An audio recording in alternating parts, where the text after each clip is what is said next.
हाँ, ये रिंग अच्छी है, बीवी को पसंद भी आ जाएगी। अरे यस सर, आपकी चॉइस बहुत अच्छी है और ये डिजाइन भी नया है। डिजाइन नया है वो तो ठीक है, लेकिन सोने की प्योरिटी का प्रूफ कहाँ मिलेगा?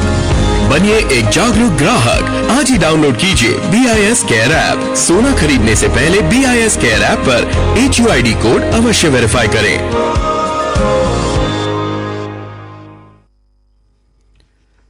नमस्कार, आकाशवाणी चंडीगढ़ से प्रादेशिक समाचारों के साथ मैं आशुतोष। रक्षा मंत्री राजनाथ सिंह ने महिला सैनिकों के मातृत्व, शिशु देखभाल और दत्तक ग्रहण अवकाश से जुड़े प्रस्ताव को दी मंजूरी। हरियाणा के मुख्यमंत्री मनोहर लाल ने स्कूली बच्चों के लिए छात्र परिवहन सुरक्षा योजना शुरू करने की घोषणा की। पहले चरण में ये करनाल जिले में लागू की जाएगी। हरियाणा में रेडियोग्राफर के पदों पर भर्ती हुए युवाओं को जल्द ही नियुक्ति दी जाएगी। हरियाणा में सार्वजनिक स्थानों से हाई टेंशन बिजली की तारों को जल्द ही हटा दिया जाएगा। और आज हरियाणा के पूर्व मुख्यमंत्री बनारसी दास गुप्ता की जयंती मनाई गई। अब समाचार विस्तार से। अब सभी महिला सैनिकों को मातृत्व, शिशु देखभाल और दत्तक ग्रहण अवकाश समान रूप से मिलेगा। रक्षा मंत्री राजनाथ सिंह ने इससे जुड़े प्रस्ताव को मंजूरी दे दी है। ये छुट्टी सेना में सभी ओहदों पर कार्यरत महिला सैन्य कर्मियों को समान रूप से मिलेगी, चाहे वो अधिकारी हों या न हों। रक्षा मंत्रालय ने कहा है कि ये सुविधा महिलाओं के पारिवारिक और सामाजिक मुद्दों के समाधान में दीर्घकालिक महत्व की साबित होंगी। इससे सेना में उनकी कामकाजी परिस्थितियां बेहतर होंगी और वे अपने पेशेवर और पारिवारिक जीवन के बीच संतुलन बिठा सकेंगी। सेना में सभी महिला कर्मियों के लिए मातृत्व, शिशु देखभाल और दत्तक ग्रहण अवकाश उपलब्ध की सुविधा सेना के तीनों अंगों के लिए एक बड़ा परिवर्तन है। वर्ष 2019 में थल सेना में सैन्य पुलिस कोर में महिला सैनिकों की भर्ती शुरू हुई थी। करनाल के रतनगढ़ में आज हरियाणा के मुख्यमंत्री ने छात्र परिवहन सुरक्षा योजना की घोषणा की, जिसके तहत गांव में 50 से अधिक विद्यार्थी होने पर दूर दराज के स्कूल में जाने के लिए अब परिवहन विभाग की ओर से बस सेवा उपलब्ध करवाई जाएगी। जिस गांव में 30 से 40 विद्यार्थी हैं वहां पर मिनी बस, जिस गांव में 5 से 10 विद्यार्थी हैं वहां पर शिक्षा विभाग की ओर से परिवहन व्यवस्था उपलब्ध करवाई जाएगी। इस योजना को प्रथम चरण में करनाल जिला और उसके बाद प्रदेश के अन्य जिलों में लागू किया जाएगा। इससे पहले मुख्यमंत्री मनोहर लाल ने गांव रतनगढ़ के लोगों की समस्याएं सुनी। उन्होंने 2 व्यक्तियों को पेंशन की सौगात, युवाओं को खेल प्रांगण जैसी सुविधा, रतनगढ़ और दौलतपुर गांव के बीच स्थित डेरे के 10 घरों में जाने के लिए 2 या 3 करम के रास्ते बनाने के लिए जमीन मालिक से बात करने और गांव में बिजली के नए कनेक्शन देने की घोषणा की।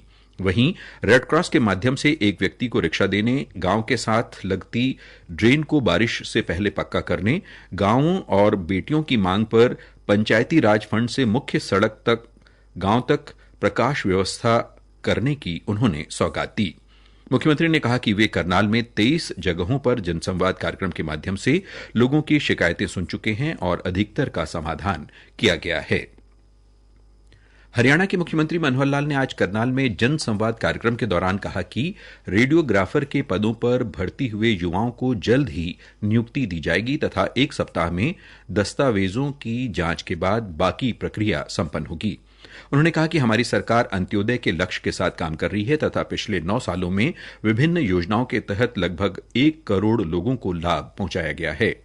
जनसंवाद के दौरान बहुत से लोगों ने प्लॉट से संबंधित समस्या बताई तथा एक निजी बिल्डर का मामला सामने आने पर मुख्यमंत्री ने कहा कि ये उनके संज्ञान में है और वे इसे स्वयं देखेंगे तथा लोगों को आ रही समस्या का समाधान करेंगे। जनसंवाद के दौरान मुख्यमंत्री मनोहर लाल ने 60 वर्ष की उम्र पार कर चुके 3 लोगों को परिवार पहचान पत्र के माध्यम से ऑटोमेटिकली पेंशन शुरू होने संबंधित कागजात भी सौंपे। मुख्यमंत्री ने इस दौरान बुजुर्गों, माताओं और युवाओं से बात की और मौके पर ही अधिकारियों को समस्याओं के समाधान के निर्देश दिए।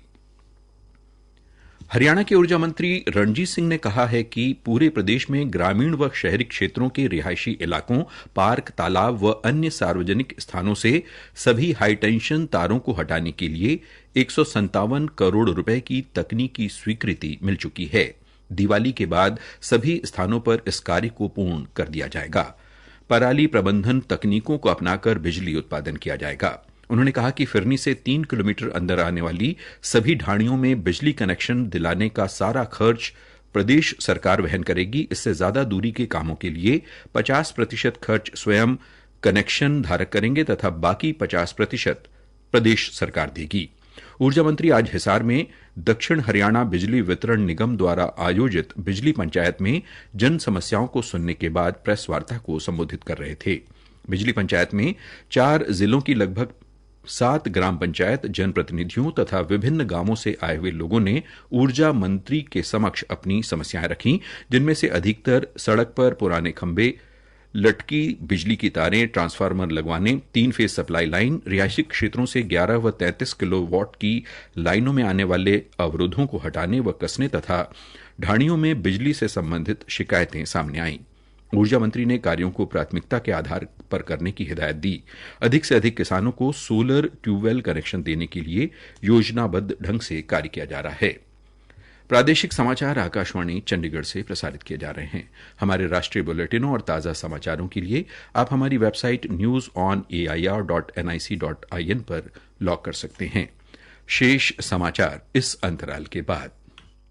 क्या गाने बजाने में लगा है तू? तेरा बापू इतने पैसे देके तुझे पढ़ाई गाने बजाने के लिए नहीं करवा रहा। माँ, मैं युवा उत्सव में भाग लेने की तैयारी कर रहा हूँ। युवा उत्सव क्या है? हरियाणा सरकार द्वारा 15 से 29 वर्ष के सभी युवाओं युवतियों के व्यक्तित्व के विकास हेतु युवा उत्सव आयोजित किया जा रहा है, जिसमें folk dance, folk song, competitive, non competitive, essay writing, poster making जैसी बहुत सारी प्रतियोगिताएं होंगी, जिसमें हरियाणा के मूल निवासी युवा भाग ले सकते हैं। जी हाँ, 15 से 29 वर्ष के सभी युवा इस युवा उत्सव में आकर अपनी प्रतिभा का प्रदर्शन करें। वो 750 से 15,000 रुपए तक के इनाम जीते। रजिस्ट्रेशन की अंतिम तारीख है 7 नवंबर 2023। अधिक जानकारी के लिए iti.haryana.gov.in पर लॉगिन करें अथवा निकटतम जिला मुख्यालय ITI में संपर्क करें। कौशल विकास एवं औद्योगिक प्रशिक्षण विभाग हरियाणा द्वारा जनहित में जारी। प्रदेश के विकास एवं पंचायत मंत्री देवेंद्र सिंह बबली ने आज रोहतक में विकास एवं पंचायत विभाग के अधिकारियों के साथ समीक्षा बैठक की अध्यक्षता की और कहा कि प्रदेश सरकार ग्रामीण विकास के प्रति वचनबद्ध है। उन्होंने कहा कि अधिकारी अपनी कार्यशैली में बदलाव लाएं तथा विकास कार्यों की गति को बढ़ाएं।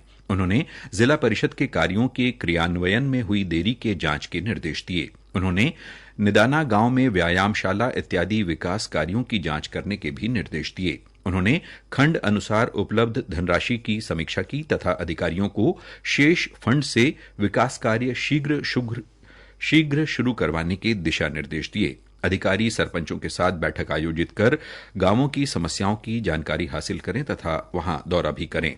उन्होंने कहा कि मनरेगा के कार्य को गति देने के लिए मनरेगा सहायक लगाए जाएंगे। उन्होंने कहा कि सरकार द्वारा ग्रामीण क्षेत्रों में 3000 नए भवनों का कार्य पूर्ण किया गया है। इनमें ई-लाइब्रेरी, पार्क, व्यायामशाला इत्यादि शामिल हैं। हरियाणा के पूर्व मुख्यमंत्री बनारसी दास गुप्त की 106वीं जयंती पर आज भिवानी में हवन आयोजित किया गया तथा उनके समाधि स्थल पर श्रद्धा सुमन अर्पित किए गए। इस मौके पर BD गुप्ता फाउंडेशन के अध्यक्ष व स्वर्गीय बनारसी दास गुप्ता के बेटे अजय गुप्ता ने कहा कि उनके पिता ने हमेशा निष्काम भावना से कार्य किए तथा वे नारी शिक्षा के प्रबल समर्थक रहे। उन्होंने कहा कि स्वर्गीय गुप्ता ने समाज सेवा के लिए अपना सर्वस्व न्यौछावर कर दिया। उनके द्वारा स्थापित किए गए कॉलेजों, स्कूलों में आज हजारों बच्चे शिक्षा ग्रहण कर रहे हैं।